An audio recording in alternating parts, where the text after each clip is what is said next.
بسم اللہ الرحمن الرحیم۔ روزانہ یہ کلمہ پڑھو، یہ کلمہ قبر کی سختی کو روکتا ہے، جہنم سے بچاتا ہے، ماں باپ کی بخشش ہوتی ہے، اولاد پر کوئی مصیبت نہیں آتی۔ وہ کلمہ یہ ہے محترم ناظرین، یہ ایک ایسا کلمہ جو قبر کی ہولناکیوں کو روک دیتا ہے، یہ کلمہ جہنم کی آگ سے بچا لیتا ہے۔ یہ وہ کلمہ ہے جو اللہ کو اتنا محبوب ہے کہ جس کے نصیب میں آ جائے اس کا رب اس سے راضی ہو جاتا ہے۔ یہ کلمہ وہ عمل ہے کہ اگر ماں باپ دنیا سے جا چکے ہوں تو ان کی قبروں میں روشنی اور مغفرت کا سبب بن جاتا ہے۔ اگر اولاد کسی مصیبت کے دہانے پر ہو تو اس کلمے کی برکت سے وہ مصیبت دور ہو جاتی ہے، اور اگر کوئی شخص زندگی میں گناہوں سے تھک چکا ہو تو یہی کلمہ اس کا سہارا بن جاتا ہے۔ یہ کلمہ وہ عمل ہے جو موت کے بعد قبر میں انسان کی محافظ بن جاتا ہے۔ جب فرشتے سوالات کرتے ہیں تو یہ کلمہ آسانی پیدا کر دیتا ہے۔ جب انسان پل صراط پر چلنے لگتا ہے تو یہی کلمہ اس کے قدموں کو بجلی کی طرح تیز کر دیتا ہے تاکہ وہ لمحوں میں گزر جائے، اور جب جہنم سامنے آتی ہے تو یہی کلمہ دیوار بن جاتا ہے، یہاں تک کہ جنت کے فرشتے بھی اس کے لیے دروازے کھول دیتے ہیں۔ یہ کلمہ عام نہیں ہے، یہ ان لوگوں کے لیے ہے جو سچے دل سے رب کی طرف پلٹنا چاہتے ہیں، جو اپنے اعمال کو بخشوانا چاہتے ہیں، اور جو یہ چاہتے ہیں کہ مرنے کے بعد ان کے ساتھ کوئی ایسی چیز ہو جو ہر سخت مرحلے پر ان کا ساتھ دے۔ اور وہ کلمہ کون سا ہے، وہ عمل کون سا ہے، یہ جاننے کے لیے ویڈیو کو آخر تک دیکھیے گا، کیونکہ آج ہم آپ کے لیے عمل لائے ہیں جو آپ کو آخرت کی ساری مصیبتوں سے بچائے گا اور دنیا میں آپ کے رزق اور دولت میں اضافہ فرمائے گا انشاءاللہ۔ محترم عزیزو، قیامت کا دن وہ دن ہوگا جب ہر انسان نفس نفسی کی صدا لگا رہا ہوگا۔ انسان اپنے سگے بھائی کو دیکھے گا مگر پہچاننے سے انکار کر دے گا۔ ماں جو دنیا میں اپنی اولاد کے لیے راتیں جاگا کرتی تھی اس دن اپنے بچے سے بھاگے گی، اور باپ جو اپنی اولاد کے لیے رزق کما کما کر بھوکا رہتا تھا اس دن اپنے بیٹے کو دیکھ کر آنکھیں پھیر لے گا۔ اللہ تعالیٰ قرآن میں فرماتا ہے کہ جس دن انسان اپنے بھائی سے بھاگے گا، اپنی ماں اور باپ سے، اپنی بیوی اور بچوں سے، ہر شخص کو اس دن اپنی ہی فکر ہوگی۔ قیامت کے دن صرف روشنی اور فرشتوں کا دن نہیں، وہ دن ہولناکیوں سے بھرپور دن ہوگا۔ پہاڑ روئی کی طرح اڑیں گے، سورج سروں پر لٹکا ہوگا، زمین تپش سے پگھل رہی ہوگی، اور لوگ پسینے میں اس حد تک ڈوبے ہوں گے کہ کچھ کے کانوں تک، کچھ کے ناک تک، کچھ کے سروں تک پسینہ ہوگا۔ ایک حدیث پاک میں آتا ہے ہر شخص کو اس کے اعمال کے مطابق پسینہ آئے گا۔ محترم عزیزو، اس دن کا تصور کرتے ہی دل کانپ جاتا ہے، مگر ہمیں حضور نبی کریم صلی اللہ علیہ وسلم کی سیرت سے وہ اعمال بھی ملتے ہیں جو انسان کو اس دن کے عذاب اور قبر کی سختی سے محفوظ رکھتے ہیں۔ انہی میں ایک عمل وہ بھی ہے جس کا ذکر آج اس ویڈیو میں کیا جا رہا ہے۔ امیر المومنین علی کرم اللہ الوجہ الکریم بیان کرتے ہیں کہ نماز فجر کے بعد نبی کریم صلی اللہ علیہ وسلم صحابہ کرام کی طرف متوجہ ہوئے اور ارشاد فرمایا، کیا میں تمہیں ایک ایسا عمل نہ بتاؤں جو اللہ کے نزدیک سب سے زیادہ محبوب ہے، جو قیامت کے دن تمہارے لیے روشنی بنے گا، تمہارے گناہوں کا کفارہ ہوگا اور تمہیں جنت کی طرف لے جائے گا؟ صحابہ کرام نے عرض کیا، ضرور رسول اللہ صلی اللہ علیہ وسلم۔ تو آپ صلی اللہ علیہ وسلم نے فرمایا، وہ ذکر اللہ ہے، یہ وہ ذکر ہے جس کے لیے قرآن میں فرمایا گیا کہ اللہ کے ذکر سے دلوں کو سکون ملتا ہے۔ یہی ذکر دنیا میں انسان کے سینے کو نورانی بناتا ہے اور آخرت میں نجات کا ذریعہ بنتا ہے۔ ایک روایت میں آتا ہے کہ حضرت ابو ہریرہ رضی اللہ تعالیٰ عنہ بیان فرماتے ہیں، نبی کریم صلی اللہ علیہ وسلم نے فرمایا، جو شخص صبح کے وقت 100 مرتبہ سبحان اللہ و بحمدہ پڑھتا ہے اس کے سارے گناہ معاف کر دیے جاتے ہیں، چاہے وہ سمندر کی جھاگ کے برابر کیوں نہ ہوں۔ اسی طرح حضرت فاطمہ الزہرا رضی اللہ تعالی عنہا کو جب مشقت ہوئی تو رسول اللہ صلی اللہ علیہ وسلم نے ان کے لیے کوئی نوکر یا خادم نہیں دیا، بلکہ فرمایا، سونے سے پہلے 33 مرتبہ سبحان اللہ، 33 مرتبہ الحمدللہ، 34 مرتبہ اللہ اکبر پڑھا کرو، یہ تمہارے لیے خادم سے بہتر ہے۔ محترم ناظرین، ذکر اذکار صرف زبان کی حرکت نہیں بلکہ دل کی توجہ کا نام ہے۔ جو لوگ دنیا میں صبح و شام کے اذکار کے پابند ہو جاتے ہیں ان کے چہروں پر نور آ جاتا ہے، ان کی زندگی میں سکون اتر آتا ہے اور ان کے گھروں میں خیر و برکت کا نزول ہونے لگتا ہے۔ یہی ذکر موت کے بعد قبر میں انسان کا ساتھی بن جاتا ہے۔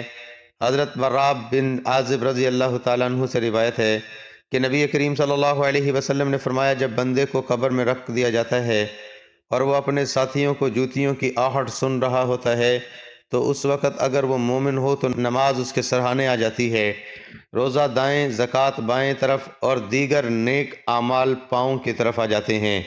جب فرشتے سوال کرنے آتے ہیں تو ہر طرف سے یہ اعمال اس کا دفاع کرتے ہیں، اور یاد رکھیے جس شخص کے پاس دنیا میں اعمال کی طاقت ہوگی وہ قیامت کے دن پرسکون ہوگا۔ حضرت عثمان رضی اللہ تعالی عنہ جب کسی قبر کے پاس کھڑے ہوتے تو اتنا روتے کہ ان کی داڑھی مبارک بھیگ جاتی۔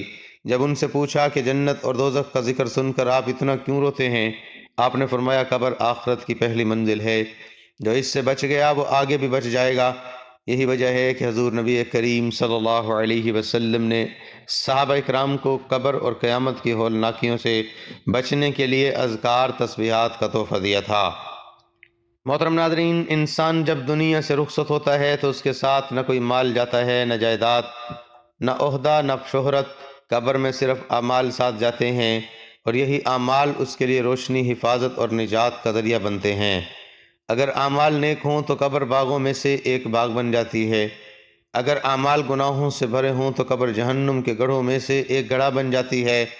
قرآن مجید میں فرمایا گیا کہ ہر شخص نے موت کا مزہ چکھنا ہے اور تمہیں تمہارے اعمال کا پورا بدلہ قیامت کے دن دیا جائے گا۔ پس جو جہنم سے بچا لیا گیا اور جنت میں داخل کر دیا گیا وہی کامیاب ہوا۔ قبر کی پہلی رات ہی وہ مقام ہے جہاں سے انسان کے دائمی ٹھکانے کا آغاز ہوتا ہے۔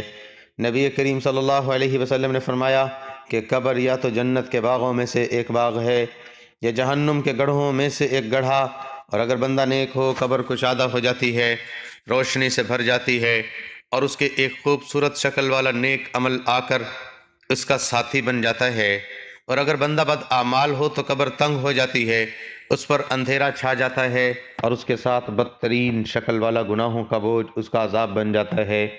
اس لیے جب ہم یہ کلمہ روزانہ پڑھتے ہیں جس کا ذکر ہم آخر میں کریں گے تو یہی کلمہ قبر کے اندر روشنی بن کر ہمارے ساتھ اترتا ہے۔ نبی کریم صلی اللہ علیہ وسلم نے فرمایا جب بندہ قبر میں رکھا جاتا ہے تو اگر وہ ذکر الہی کا عادی ہو تو قبر کہتی ہے مرحبا اے پاکیزہ روح، تیرے لیے میری گہرائی خوشبو سے بھری ہو جائے، تیرے لیے کشادگی کر دی جائے گی، تیرے لیے نور بچھا دیا جائے گا۔ اور اگر وہ گناہوں کا عادی ہو تو قبر کہتی ہے تو میرے لیے ناپاک ہے، میں تیرے لیے تاریکی ہوں گی۔ اسی طرح محترم ناظرین، نبی کریم صلی اللہ علیہ وسلم نے فرمایا کہ 3 چیزیں قبر تک ساتھ چل جاتی ہیں، 2 واپس آ جاتی ہیں، ایک باقی رہتی ہے۔ مال، اہل و عیال اور اعمال قبر تک ساتھ جاتے ہیں، اہل و عیال اور مال واپس آ جاتے ہیں، اور اعمال وہی ہوتے ہیں جو انسان کے ساتھ قبر میں رہتے ہیں، اور ان اعمال میں سب سے وزنی اور مضبوط عمل ذکر الہی ہے، کیونکہ یہ کلمہ نہ صرف انسان کے گناہوں کا کفارہ بن جاتی ہے، اس کی قبر کو ٹھنڈک اور سکون کا گہوارہ بنا دیتی ہے۔ یہ کلمہ قبر کی سختی کو روکتا ہے، جہنم سے بچاتا ہے، ماں باپ کی بخشش ہوتی ہے، اولاد پر کوئی مصیبت نہیں آتی، قضا نمازیں معاف ہو جاتی ہیں اور اللہ کو راضی کرتی ہیں۔ حضرت معاذ بن جبل رضی اللہ تعالی عنہ روایت کرتے ہیں کہ نبی کریم صلی اللہ علیہ وسلم نے فرمایا کہ قبر کی وحشت سے وہی شخص بچتا ہے جو دنیا میں کثرت سے اللہ کا ذکر کیا کرتا ہے۔ اور محترم ناظرین، اس کلمے کے اثرات انسان کی اولاد پر بھی پڑتے ہیں، کیونکہ اللہ تعالیٰ نیک ماں باپ کی دعاؤں اور اعمال کے صدقے اولاد کو مصیبتوں سے محفوظ رکھتا ہے۔ قرآن مجید میں حضرت خضر علیہ السلام کا واقعہ بیان ہوا کہ انہوں نے ایک دیوار کو بغیر اجرت کے اس لیے درست کیا کیونکہ اس کے نیچے 2 یتیم بچوں کا خزانہ تھا اور اس کا باپ نیک تھا۔ اللہ نے ان بچوں کے مال کی حفاظت ایک نیک باپ کے صدقے سے فرمائی۔ یہی برکت اس کلمے کے ذریعے بھی حاصل ہوتی ہے، کیونکہ جب بندہ اللہ کا ذاکر بن جاتا ہے تو اس کی اولاد کے لیے بھی آسمانوں سے حفاظت نازل ہوتی ہے، ان کو مصیبتوں سے بچایا جاتا ہے، ان کے رزق میں برکت ڈالی جاتی ہے، ان کے دلوں میں سکون اتارا جاتا ہے اور ان کے راستے آسان کیے جاتے ہیں۔ نبی کریم صلی اللہ علیہ وسلم نے فرمایا کہ ایک بندے کے درجے جنت میں بلند ہوتے ہیں تو وہ پوچھتا ہے یا اللہ یہ کیسے ہوا؟ تو فرمایا جاتا ہے تیری اولاد کے تیرے لیے کہے گئے استغفار کی وجہ سے۔ تو جو شخص خود اللہ کے ذکر میں مشغول رہے اور اپنی زبان ذکر سے تر رکھے تو اللہ تعالیٰ اس کی اولاد کے دلوں میں ہدایت ڈال دیتا ہے اور ان کی زندگیوں کو مصیبتوں سے بچاتا ہے۔ اور اسی طرح یہ کلمہ پل صراط پر روشنی اور رفتار کی صورت میں مددگار بن جاتا ہے، کیونکہ وہ دن سخت ترین ہوگا نبی کریم صلی اللہ علیہ وسلم نے فرمایا ہر شخص کو پل صراط سے گزرنا ہوگا۔ کچھ لوگ بجلی کی رفتار سے گزریں گے، کچھ ہوا کی طرح، کچھ گھوڑے یا اونٹ کی طرح، لیکن جو شخص اللہ کا ذکر کرتا ہے اور خاص طور پر روزانہ اس کلمے کا پابند ہو جاتا ہے جس کا ذکر ہم اس ویڈیو میں کریں گے، تو اللہ تعالیٰ ان کے لیے پل صراط کو آسان فرما دیتا ہے۔ اور محترم ناظرین، اس کلمے کی ایک خاص بات یہ ہے کہ جو شخص اس کی تسبیح روزانہ پڑھتا ہے تو اس کے مصائب دور کر دیے جاتے ہیں۔ نبی صلی اللہ علیہ وسلم نے فرمایا جو شخص ذکر کرتے ہوئے سوتا ہے وہ رات میں کسی مصیبت پر جاگ جائے یا کسی خوفناک خواب سے بیدار ہو جائے تو جو بھی دعا مانگتا ہے اللہ اسے قبول فرماتا ہے۔ یہ تسبیح رات کے اندھیروں میں روشنی بن جاتی ہے، بے خوابی اور بے چینی کو ختم کرتی ہے اور دل کو اطمینان دیتی ہے۔ تو وہ شخص جو والدین کی بخشش چاہتا ہے، جو اپنی قبر کو جنت کا باغ بنانا چاہتا ہے، جو اپنی اولاد کو مصیبتوں سے بچانا چاہتا ہے، جو قیامت کے دن پل صراط سے بجلی کی طرح گزرنا چاہتا ہے، جو رات کی بے سکونی سے چھٹکارا چاہتا ہے، تو یہ تسبیح پڑھنے کا معمول بنا لے۔ اس کے معنی کو دل سے سمجھ کر پڑھا کرے اور اس کا انعام تجھے دنیا میں بھی ملے گا اور قبر و آخرت میں بھی۔ ناظرین، یہ کوئی معمولی ذکر نہیں جس کا ذکر کر رہے ہیں، یہ وہ عظیم تسبیح ہے جو دلوں کو زندہ کرتی ہے، جو قبر کی وحشت میں چراغ بن کر روشن ہوتی ہے، جو قیامت کے دن انسان کی زبان پر ہوگی جب کچھ ساتھ نہ ہوگا۔ یہ وہ ذکر ہے جس کا کرنے والا دنیا میں بھی سرخرو ہوتا ہے اور آخرت میں بھی کامیاب ہو جاتا ہے۔ ناظرین، جو شخص یہ تسبیح پڑھتا ہے اس کے ساتھ اپنے دل کو بھی اللہ کے ذکر سے جوڑ لیتا ہے۔ اللہ پاک اس کے والدین پر بھی رحم فرماتے ہیں۔ اللہ پاک اس کے لیے قبر کو باغ بنا دیتے ہیں۔ پل صراط جو ایک بجلی کی چاک جیسا تیز راستہ ہے، اس پر اللہ تعالیٰ اس کے فرشتوں کی معصیت میں گزار دیتے ہیں، اور انسان دنیا کی مصیبتوں سے گھبرا جاتا ہے تو اللہ کا ذکر اس کے دل کو قرار دیتا ہے۔ ارشاد باری تعالیٰ ہے، بے شک دلوں کا سکون اللہ کے ذکر میں ہے۔ لیکن میرے عزیزو، صرف زبان سے ذکر کر لینا کافی نہیں، اگر زندگی میں جھوٹ ہے، غیبت ہے، چغل خوری ہے، حسد ہے، والدین کی نافرمانی ہے، تو یہ تسبیح بھی دل سے خالی رہ جائے گی۔ یہ ذکر اس وقت تک اثر کرتا ہے جب دل اللہ کے لیے جھکے، زبان سچ بولے، آنکھیں حرام سے بچیں، ہاتھ ظلم سے رکیں۔ ارشاد باری تعالیٰ ہے، اور جو میرے ذکر سے منہ موڑے گا اس کے لیے تنگ زندگی ہوگی اور ہم اسے قیامت کے دن اوندا اٹھائیں گے۔ معلوم ہوا کہ ذکر سے غافل ہونا اندھی زندگی ہے اور ذکر الہی اختیار کرنا روشنی ہے۔ جو بندہ جو چاہتا ہے کہ قبر میں روشنی ہو، پل صراط پر آسانی ہو، جنت میں جگہ ہو، تو وہ زبان کو اللہ کے ذکر سے تر رکھے اور عمل کو بھی صاف رکھے۔ حضرت معاذ بن جبل رضی اللہ تعالیٰ عنہ فرماتے ہیں کہ نبی کریم صلی اللہ علیہ وسلم نے فرمایا کہ کوئی ایسا نہیں جو جہنم سے زیادہ نجات دینے والا ہو سوائے اللہ کے ذکر کے، اور حضرت ابو درداء رضی اللہ تعالیٰ عنہ نے فرمایا ذکر الہی مومن کے لیے ایک قلعہ ہے جو اس کو شیطان اور گناہوں سے بچاتا ہے۔ ناظرین، کیا ہم چاہتے ہیں کہ ہماری زندگی میں بھی سکون ہو، ہمارے بچے بھی نیک ہوں، ہمارے والدین کی مغفرت ہو، ہماری قبریں باغ بنیں؟ کیا ہم نہیں چاہتے کہ ہم سب کام چھوڑ کر اللہ کے ذکر کو دل سے اپنائیں، صرف زبان ہی سے نہیں بلکہ دل اور عمل کا بھی ذکر کریں؟ اس کے لیے قرآن کہتا ہے، پس میرے ذکر کو یاد رکھو، میں تمہیں یاد رکھوں گا۔ جب بندہ اللہ کے ذکر کو یاد کرتا ہے تو اللہ اسے یاد کرتا ہے، اور جیسے اللہ یاد کرے اس پر مصیبت کا سایہ نہیں رہتا۔ ناظرین، صحابہ اکرام رضوان اللہ علیہم اجمعین کی زندگیوں پر غور کریں تو پتہ چلتا ہے کہ وہ صرف نماز گزار نہیں تھے بلکہ وہ ہر وقت ذکر میں مشغول رہتے تھے۔ حضرت بلال رضی اللہ تعالیٰ عنہ کو اذان کی خدمت ملی کیونکہ ان کا دل ذکر سے بھرپور تھا۔ محترم ناظرین، وقت کی نزاکت کو سمجھے، قیامت کے آثار ہمارے سامنے آ چکے ہیں۔ دن بدن دل سخت ہوتے جا رہے ہیں، رزق سے برکت اٹھتی جا رہی ہے، گھروں میں سکون نہیں، قبروں میں روشنی نہیں، دعاؤں میں اثر نہیں، اور ہم پھر بھی غافل ہیں۔ ہم میں سے کتنے ہیں جو چاہتے ہیں کہ ان کے والدین کی مغفرت ہو، ان کی قبر جنت کا باغ بن جائے، ان کی زندگی سکون سے بھر جائے، اور قیامت کے دن ان کا پل صراط سے گزرنا بجلی کی طرح آسان ہو، اور موت کے بعد جب اندھیری رات ہو، قبر میں تنہا ہو، کوئی ساتھ نہ ہو، تو صرف اللہ کا ذکر ہمارے ساتھ ہو۔ تو آئیے جانتے ہیں آج کی اس بابرکت تسبیح کے بارے میں۔ یہ تسبیح آپ نے روزانہ پڑھنی ہے، بس نیت صاف ہو، دل اللہ کی طرف جھکا ہو، توجہ ہو، اللہ پر یقین ہو، تو انشاءاللہ یہ تسبیح ہماری زندگیوں کو بدل دے گی۔ سب سے پہلے نبی کریم صلی اللہ علیہ وسلم کی ذات اقدس پر درود پاک کا نذرانہ پیش کریں، کیونکہ ہر نیکی کی ابتدا درود پاک سے ہوتی ہے۔ میرے ساتھ ثواب کے لیے درود ابراہیمی ایک بار پڑھ لیجئے۔ اللہم صلی علی محمد وعلی آل محمد کما صلیت علی ابراہیم وعلی آل ابراہیم انک حمید مجید۔ اللہم بارک علی محمد وعلی آل محمد کما بارکت علی ابراہیم وعلی آل ابراہیم انک حمید مجید۔ درود پاک پڑھ کے بعد آپ نے ایک تسبیح یعنی 100 مرتبہ تیسرے کلمے کا ورد کرنا ہے، جو کہ یہ ہے سبحان اللہ والحمد للہ ولا الہ الا اللہ واللہ اکبر ولا حول ولا قوة الا باللہ العلی العظیم۔ اس عظیم کلمے کے اندر اللہ کی پاکیزگی، شکر گزاری، توحید اور کبریائی جمع ہے۔ اس کا ترجمہ ہے اللہ پاک ہے، اللہ کے سوا کوئی معبود نہیں اور اللہ سب سے بڑا ہے۔ یہ کلمات جنت کے خزانے ہیں۔ نبی کریم صلی اللہ علیہ وسلم نے فرمایا یہ کلمات میرے لیے دنیا و مافیہ سے بہتر ہیں۔ یہ وہ کلمات ہیں جن کے ذریعے قبر کے اندھیرے روشنی میں بدل جاتے ہیں، اور یہ وہ ذکر ہے جس سے قیامت کے دن میدان میں وزن بھرا جاتا ہے۔ جو شخص ان کو 100 مرتبہ پڑھے، روز پڑھے، اللہ ان کے والدین کی قبریں روشن فرما دیتا ہے، ان کے رزق میں برکت عطا فرماتا ہے، اور سب سے بڑھ کر ہے کہ اللہ ان سے راضی ہو جاتا ہے۔ اب دوسرا وظیفہ یہ کرنا ہے کہ آپ نے اللہ کے صفاتی ناموں میں سے ایک ایسا نام 100 مرتبہ پڑھیں جو مغفرت کا سبب بنے۔ اللہ کا صفاتی نام یا غفارو یعنی بہت زیادہ معاف کرنے والا، یا غفارو یا غفارو یا غفارو، اس کا ورد 100 مرتبہ کریں۔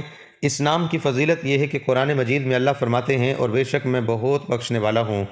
اس لیے جو توبہ کرے اور ایمان لائے اور نیک عمل کرے پھر ہدایت پر قائم رہے۔ اس نام کے پڑھنے سے دل کے گناہ ڈھلتے ہیں، اللہ کی مغفرت اور کے دروازے کھلتے ہیں۔ نبی کریم صلی اللہ علیہ وسلم نے فرمایا جو بندہ سچے دل سے یا غفارو کہتا ہے، اللہ اس کے بڑے گناہ بھی معاف فرما دیتا ہے۔ حضرت حسن بصری رحمۃ اللہ علیہ فرمایا کرتے ہیں کہ جو شخص رات کو سوتے وقت یا غفارو کہتا ہے، اللہ اس کو نیند عطا فرماتا ہے جو فرشتوں کے حصار میں ہوتی ہے، اور اس کے گناہوں کو دھو دیا جاتا ہے۔ پھر آپ نے ایک مرتبہ سورۃ ملک کی تلاوت کرنی ہے۔ اب آخر میں دوبارہ ایک مرتبہ درود ابراہیمی پڑھیں اور اللہ کا شکر ادا کریں کہ اس نے آپ کو یہ توفیق دی کہ آپ نے اس عظیم عمل کا اہتمام کیا۔ یاد رکھیں کہ یہ ذکر صرف الفاظ نہیں بلکہ روح کی غذا ہے جو روح کو زندہ کرتا ہے، دل کو بیدار کرتا ہے اور قبر کو جنت بناتا ہے۔ ناظرین، اگر آپ چاہتے ہیں کہ آپ کے والدین کی مغفرت ہو، آپ کی قبر روشن ہو، آپ قیامت کے دن ہولناکیوں سے محفوظ رہیں، پل صراط سے بجلی کی طرح گزریں اور اللہ رب العزت کا قرب حاصل ہو، تو اس عمل کو اپنا معمول بنا لیں، خود بھی پڑھیں اور زیادہ سے زیادہ لوگوں تک اس ویڈیو کو شیئر کریں تاکہ وہ بھی اس روحانی خزانے سے فیض یاب ہوں اور آپ کو بھی صدقہ جاریہ کا ثواب ملے، کیونکہ علم اور ذکر کو پھیلانا دین کا کام ہے اور اس کا اجر بہت عظیم ہے۔ محترم ناظرین، آخر میں اللہ رب العزت سے دعا ہے کہ اے ہمارے رب ہمیں ان بندوں میں شامل فرما لے جو دن رات تیرا ذکر کرتے ہیں۔ اے اللہ ہمارے دلوں کو ہدایت عطا فرما دے۔ اے اللہ ہمارے والدین پر رحم فرما، ان کی قبروں کو نور سے بھر دے، ان کے گناہوں کو معاف فرما، ان کے درجات بلند فرما، ان پر عذاب قبر نازل نہ ہونے دے۔ اے اللہ جس طرح ہم نے ان کی زندگی میں خدمت کی کوشش کی، اسی طرح اب ان کی بخشش کی التجا کرتے ہیں۔ اے اللہ ان کے صدقے ہمیں نیک اور فرمانبردار اولاد بننے کی توفیق دے دے۔ اے پروردگار ہمیں قیامت کے دن کی ہولناکیوں سے محفوظ فرما دے۔ سورج جب سروں پر ہو، جب ماں باپ اپنے بچوں کو بھول جائیں، جب ہر انسان نفسا نفسی میں ہو، تو اس دن ہمارا دامن اپنے کرم سے بھر دے۔ اے اللہ ہمیں عذاب قبر سے بچا جو اندھیری تنہا کوٹھڑی ہے۔ اے رب ہمیں ایسا ذکر عطا کر جو اندھیروں میں چراغ بن جائے۔ اے اللہ ہمیں پل صراط سے بجلی کی طرح گزار دے، ہمیں جہنم کی لپیٹ سے بچا، ہمیں جنت الفردوس میں اپنے نبی کریم صلی اللہ علیہ وسلم کا ساتھ نصیب فرما دے، اور ہمیں ان لوگوں میں شامل فرمایا جو تیرے محبوب بندے ہیں، آمین۔ ناظرین، آخر میں آپ سے گزارش ہے کہ اللہ رب العزت کے بابرکت ناموں میں سے ایک نام کمنٹ میں حصول برکت اور ثواب کے لیے تحریر فرما دے۔ اللہ رب العزت ہم سب کا حامی و ناصر ہو، آمین، جزاک اللہ۔